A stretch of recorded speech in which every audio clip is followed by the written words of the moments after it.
Su imagen es impecable, zapatos lustrados, Biblia en la mano, mensajes que suenan tan correctos. Pero, ¿y si detrás de esa sonrisa hubiera algo más?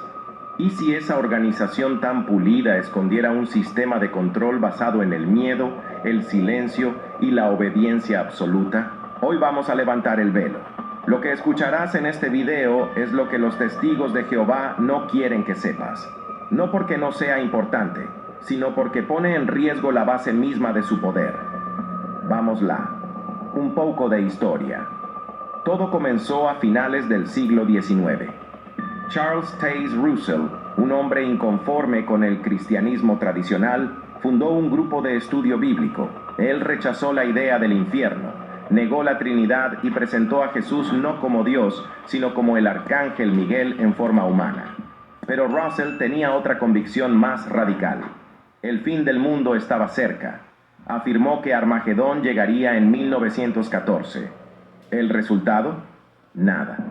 Cuando su predicción fracasó, dijo que en realidad sí había ocurrido, pero de manera invisible.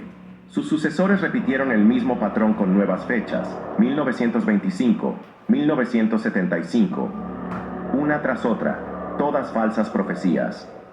Lo lógico habría sido que el movimiento desapareciera, pero no. Bajo el liderazgo del juez Rutherford, se reorganizó y en 1931 adoptó el nombre de Testigos de Jehová. A partir de allí, ya no se trataba solo de fe, se trataba de obediencia ciega. ¿Sabías que existe una doble cara? A los ojos del mundo exterior, los Testigos de Jehová parecen gente pacífica. No van a la guerra, no participan en política, no celebran cumpleaños ni fiestas. Pero dentro de la organización, la realidad es muy distinta. Los miembros son enseñados a creer que todo lo de afuera está bajo el control de Satanás, que dudar es rebelión contra Dios, que cuestionar, aunque sea en voz baja, es equivalente a suicidio espiritual. ¿Y quién decide lo que está bien o mal? Un pequeño grupo de hombres en Warwick, Nueva York, el cuerpo gobernante. Ellos se autoproclaman como el único canal entre Dios y la humanidad. Cuestionarlos es jugarse la vida. Antes de continuar, quiero pedirte algo importante. Si este tema ya te está abriendo los ojos, suscríbete ahora mismo al canal. Haz clic en la campanita y activa todas las notificaciones. YouTube muchas veces esconde este tipo de contenido, y tu apoyo es la única manera de que llegue a más personas. Dale like a este video y compártelo con alguien que necesita conocer la verdad. Créeme, lo que viene a continuación puede cambiar la manera en que entiendes esta organización, porque lo que verás hoy no es religión, es control disfrazado de fe. Y la primera verdad que vamos a destapar tiene que ver con esos hombres que se sientan en Nueva York y dicen hablar en nombre de Dios. El cuerpo gobernante, canal de Dios o tiranos espirituales. No llevan coronas, no se sientan en tronos, no tienen ejércitos ni espadas. Y sin embargo, para más de 8 millones de testigos de Jehová en todo el mundo, estos 8 hombres en Warwick, Nueva York, hablan en nombre de Dios mismo. Se hacen llamar el cuerpo gobernante. Ellos afirman ser el único canal de comunicación entre Jehová y la humanidad. ¿Son un poder absoluto? El cuerpo gobernante no es elegido por votación. Ningún miembro común tiene voz para decidir quién lo integra. Ellos mismos se nombran, se sustituyen y se perpetúan. Una vez dentro, sus palabras se consideran la verdad presente. Ellos dictan qué debes creer, cómo interpretar la Biblia, qué prácticas son aceptables y cuáles te condenan. Y lo más inquietante, no se trata solo de doctrina. Controlan cada aspecto de la vida de los miembros. ¿Qué ropa puedes usar? ¿Qué carrera elegir?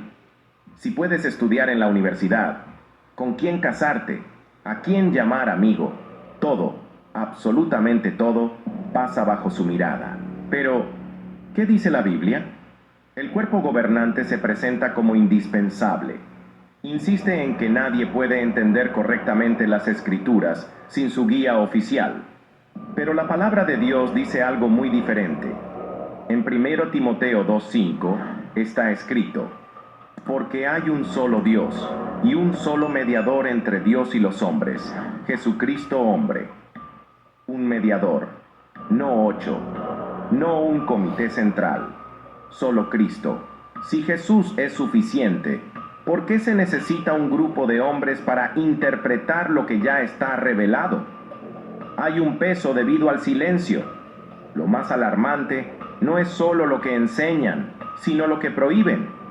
Si un testigo cuestiona al cuerpo gobernante, aunque sea con una simple pregunta, inmediatamente es señalado como rebelde, orgulloso, incluso como apóstata. Y esa palabra dentro de la organización equivale a una sentencia de muerte social. Un apóstata es considerado peor que un incrédulo. Es alguien que traicionó a Jehová. La consecuencia, ser expulsado.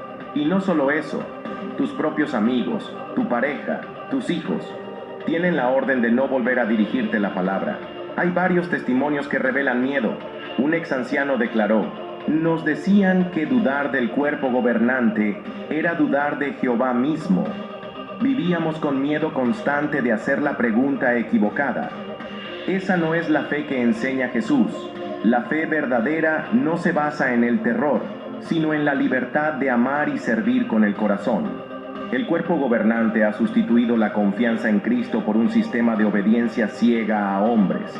Eso no es cristianismo, es tiranía espiritual. ¿Están entrenados para obedecer? Desde pequeños, los niños testigos aprenden una sola idea: Jehová confía en el cuerpo gobernante, así que tú también debes confiar. No se les enseña a estudiar la Biblia por sí mismos. Se les enseña a aceptar sin cuestionar. No se les anima a pensar con independencia. Se les entrena para silenciar sus dudas. Ese patrón crea adultos que no confían en su propia conciencia, sino únicamente en las directrices de Warwick. Te hago ahora una pregunta inevitable. Si de verdad estos hombres fueran guiados por Dios, ¿por qué necesitan tanto control? ¿Por qué tanto miedo a las preguntas? ¿Por qué expulsar a quienes solo quieren entender mejor la verdad? Cuando una organización exige obediencia ciega y castiga la duda, eso ya no es fe, es manipulación. Y si el cuerpo gobernante controla lo que debes creer, también controla lo que ocurre cuando sus profecías fracasan. Porque sí, durante más de un siglo anunciaron el fin del mundo una y otra vez, y en cada ocasión se equivocaron. Pero lo más sorprendente no es el error, es lo que hicieron después de fallar.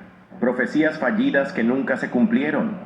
Cuando alguien asegura hablar en nombre de Dios, lo mínimo que se espera es certeza. Un profeta verdadero no se equivoca. Un profeta verdadero no improvisa fechas. Un profeta verdadero no cambia su versión cada vez que la realidad contradice sus palabras. Y sin embargo, eso es exactamente lo que ha hecho la Organización de los Testigos de Jehová durante más de un siglo. En 1914, este es el comienzo invisible. Estaban tan ciegos, pobrecitos. Charles Taze Russell, el fundador, predijo que el fin del mundo llegaría en 1914. Sus seguidores estaban convencidos de que verían a Jesús regresar en gloria y a los reinos de este mundo caer. Pero cuando llegó el año, nada pasó.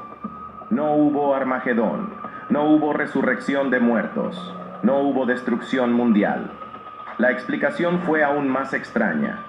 Sí ocurrió, pero de manera invisible. Según ellos, Jesús había comenzado a reinar en el cielo en 1914, aunque nadie en la tierra pudiera verlo.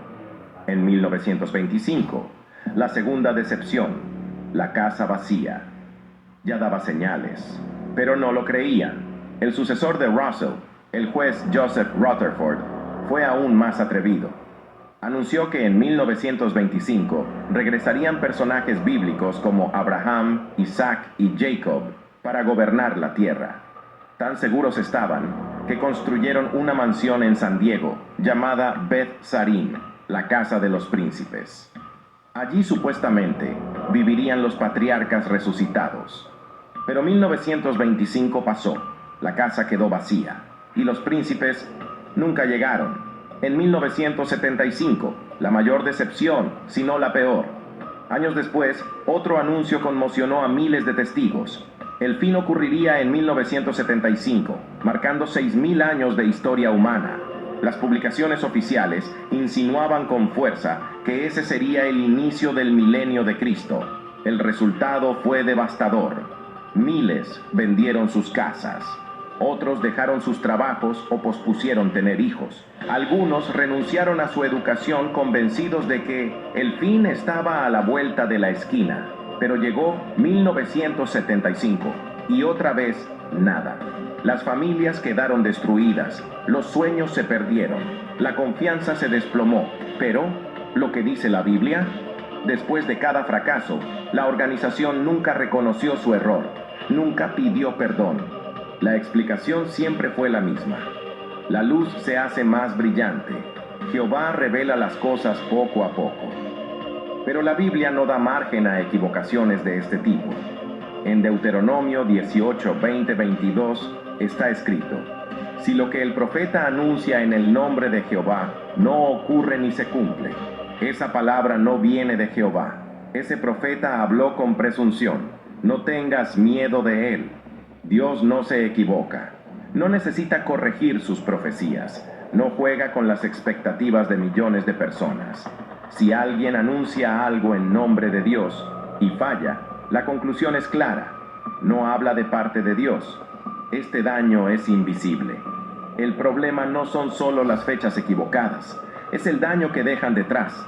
Imagina entregar todos tus ahorros, renunciar a la universidad, no tener hijos, porque creíste que el mundo terminaría en cuestión de meses. Cuando la profecía fracasa, no hay disculpas, no hay restitución, solo silencio. Y el peso de la culpa recae, no en la organización, sino en el creyente. Quizás no entendí bien, tal vez no era lo suficientemente espiritual. La próxima vez, debo confiar más en la organización. Así, el círculo se repite. Los líderes fallan, pero los miembros cargan con la culpa. Ahí está el ciclo de la manipulación. Cada fecha fallida refuerza la dependencia. En lugar de abrir los ojos, muchos sienten más miedo de cuestionar, porque si dudas, corres el riesgo de ser expulsado. Y aquí está lo más irónico. Para una religión que se presenta como la única voz de Dios en la tierra, la historia está llena de errores humanos disfrazados de revelación divina. Las profecías fallidas demuestran que la organización no es confiable como canal de Dios. Pero las consecuencias no se limitan a la decepción o al ridículo. Lo más duro está por venir, porque cuando alguien se atreve a dudar, la organización aplica un castigo brutal. No solo pierdes tu fe en ellos, puedes perder a tu familia, a tus amigos, a todos los que amas. El precio del silencio, expulsión y rechazo familiar. En la mayoría de las familias, cuando alguien comete un error, recibe una advertencia. Quizás una conversación difícil, un regaño, incluso un castigo, pero nunca se rompe el lazo del amor. Entre los testigos de Jehová ocurre lo contrario. Una sola duda, una pregunta incómoda o un error considerado grave puede llevarte a la peor condena que la organización puede imponer: la expulsión. ¿Sabes lo que significa ser expulsado? Va mucho más allá de simplemente no poder ser testigo de Jehová. Cuando alguien es expulsado, no solo se le prohíbe asistir a las reuniones, es borrado de la vida de quienes lo rodean. Tu madre ya no te saluda, tu padre no contesta tus llamadas, tus amigos de toda la vida cruzan la calle para no mirarte. Incluso tu esposa o tus hijos tienen la orden de cortarte toda comunicación. No hay abrazos, no hay despedidas, solo silencio. A esto le llaman disciplina amorosa, pero en la práctica es chantaje emocional disfrazado de santidad. Tenemos más historias de dolor, entre tantas otras que ya nos han contado y que piden silencio por miedo a lo que les pueda pasar. No. Una mujer relató: le pregunté a los ancianos por qué no podíamos celebrar el cumpleaños de mi hija. No estaba discutiendo, solo quería entender. Semanas después me expulsaron. Mi propia hermana dejó de hablarme. Mi padre bloqueó mi número. Me dijeron que había puesto en riesgo la espiritualidad de toda la congregación. Un hombre contó: me crucé con mi madre en el supermercado, me miró a los ojos y siguió caminando. Para ella, yo ya no existo. Y lo más doloroso es que cree que está obedeciendo a Dios. ¿Hay un contraste con Jesús en esto? Pero, ¿enseñó esto realmente Jesús? En Lucas 15, Jesús cuenta la parábola del hijo pródigo, un joven que se rebeló, malgastó su herencia, vivió de forma desordenada y solo regresó a casa cuando no le quedaba nada. ¿Qué hizo el padre? ¿Lo rechazó? ¿Lo ignoró en silencio? No. El padre corrió a abrazarlo, lo besó y celebró su regreso. Cuando todavía estaba lejos, su padre lo vio y, conmovido, corrió a su encuentro, lo abrazó y lo besó. Lucas 15:20. El mensaje de Jesús es claro. El amor nunca se corta. El perdón siempre está disponible. Comparar esto con la política de expulsión de los testigos revela una contradicción abismal. Esto es un arma de control, lo saben, y aún así se quedan. La expulsión no es solo un castigo, es un arma para mantener a los demás bajo control. Todos saben lo que ocurre si dudas o cuestionas, así que la mayoría prefiere callar, prefiere obedecer, prefiere sacrificar su libertad antes que arriesgarse a perder a su familia. La expulsión no solo silencia a uno, silencia a todos. Si has llegado hasta aquí, es porque este tema te importa. Y quiero pedirte algo vital. Suscríbete ahora mismo al canal. Activa la campanita y selecciona todas las notificaciones. Dale me gusta a este video y compártelo con alguien que necesite escuchar esto. ¿Por qué es tan importante? Porque YouTube muchas veces oculta este tipo de contenido. Y la única forma de que la verdad llegue más lejos es con tu ayuda. Así, juntos, podemos romper el silencio y dar voz a quienes han sido callados. El rechazo familiar ya es devastador, pero hay una enseñanza aún más oscura, porque en algunos casos no se trata solo de perder a tus seres queridos, se trata de perder la vida misma, sangre, miedo y muerte, cuando la doctrina se vuelve peligrosa. Hay doctrinas que parecen inofensivas, reglas que incomodan, pero no matan, y luego hay doctrinas que cuestan vidas, doctrinas que transforman la fe en una sentencia de muerte. Una de las más controvertidas y trágicas enseñanzas de los testigos de Jehová es su prohibición absoluta de recibir transfusiones de sangre. ¿Sabes qué es la prohibición? Según el cuerpo gobernante, aceptar una transfusión, incluso en una emergencia, es una violación de la ley de Dios. Mejor morir fiel, dicen, que vivir contaminado.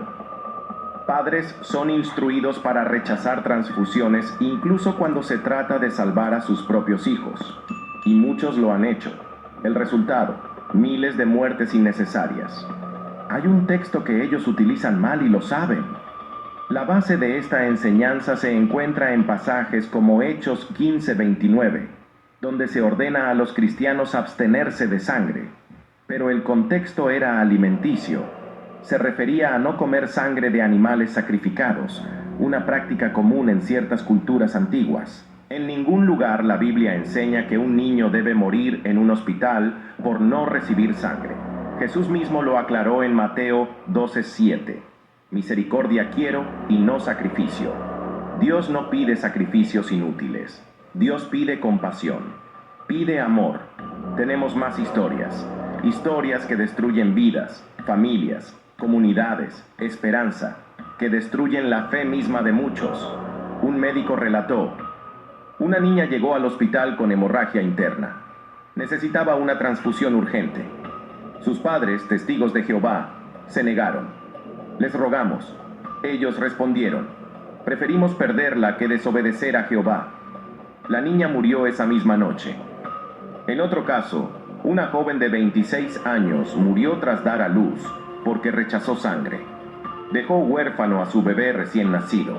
En lugar de luto, la congregación la aplaudió como ejemplo de fidelidad. ¿Eso es fe o es fanatismo? ¿Es este un dilema imposible? ¿Lo es? Lo más cruel es que si un testigo acepta una transfusión en secreto para salvar su vida o la de su hijo, se arriesga a ser expulsado. Eso significa perder a toda su familia y comunidad.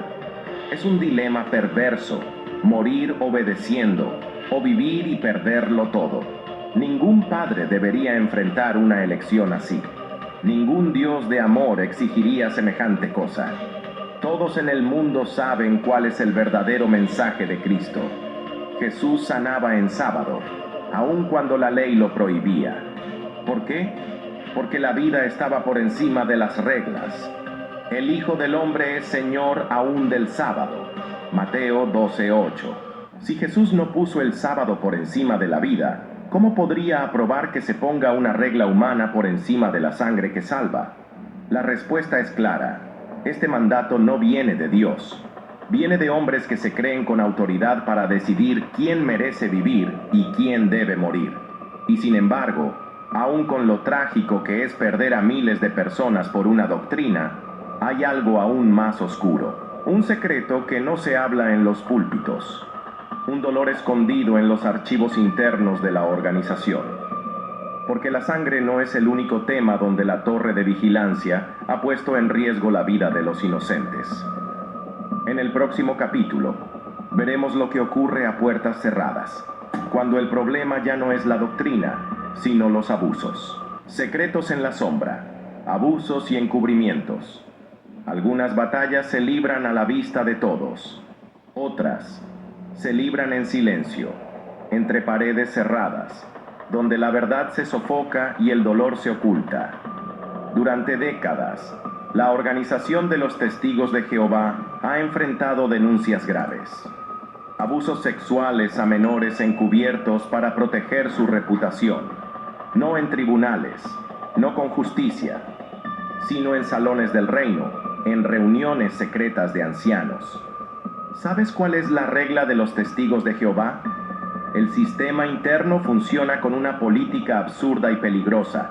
Para que una denuncia sea tomada en serio, deben existir 2 testigos oculares del abuso. Piénsalo. ¿Quién podría presenciar un acto de abuso en la intimidad de un niño? Esa exigencia hace prácticamente imposible que una denuncia prospere. Si no hay 2 testigos, la instrucción oficial es clara. Déjalo en manos de Jehová. Es decir, silencio. Ningún reporte a la policía, ningún apoyo profesional, solo la orden de callar. Algunas voces las recibe con miedo y amenazas. Una sobreviviente relató: tenía 10 años cuando le conté a los ancianos lo que un hermano de la congregación me hizo.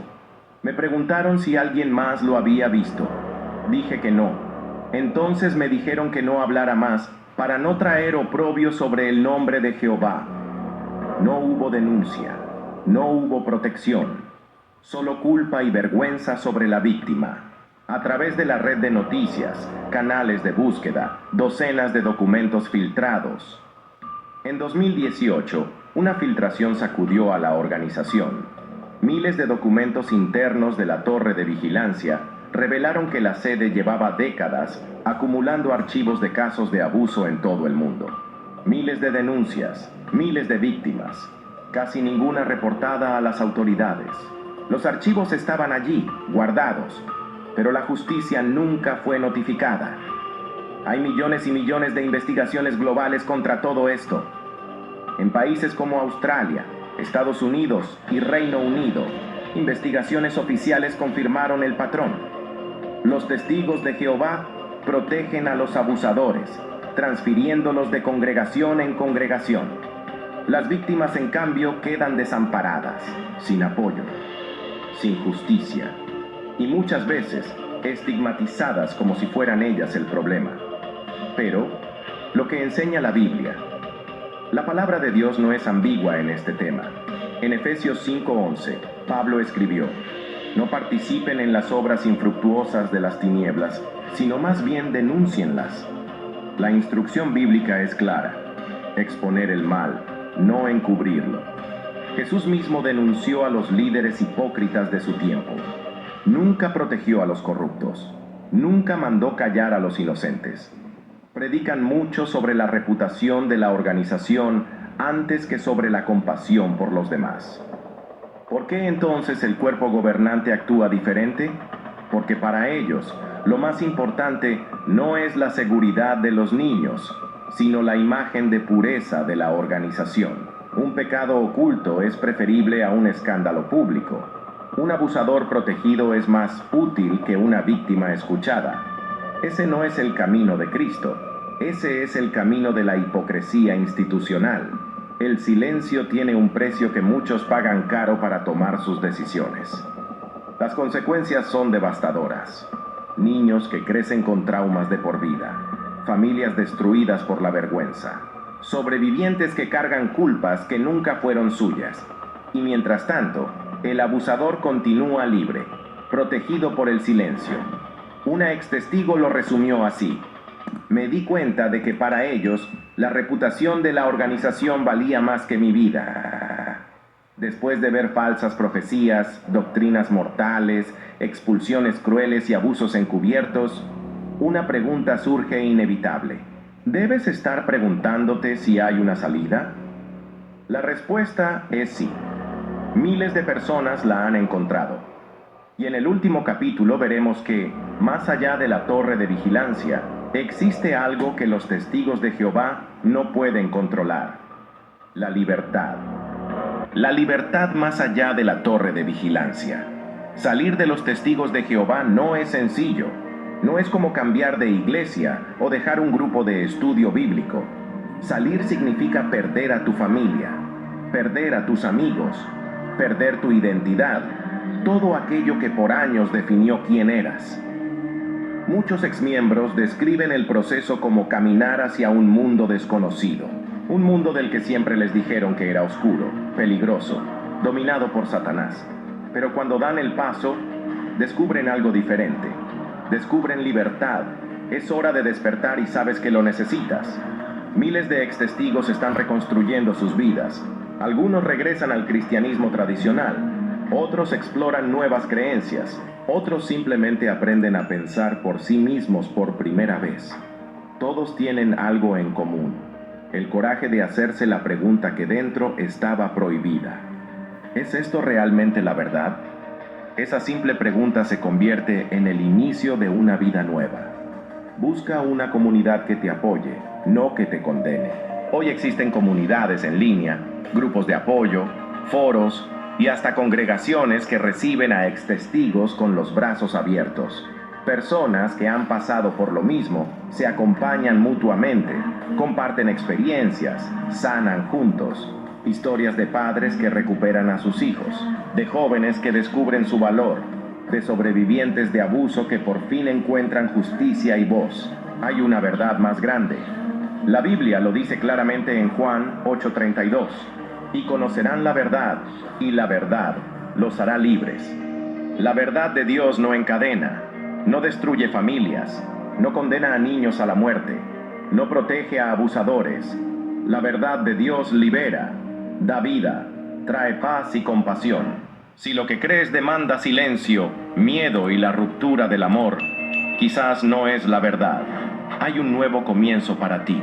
Por eso, si estás escuchando este mensaje y fuiste testigo de Jehová, quiero que sepas algo. No estás solo. Tu historia importa. Tu voz puede ser la luz que alguien más necesita para salir de la oscuridad. Suscríbete ahora mismo a este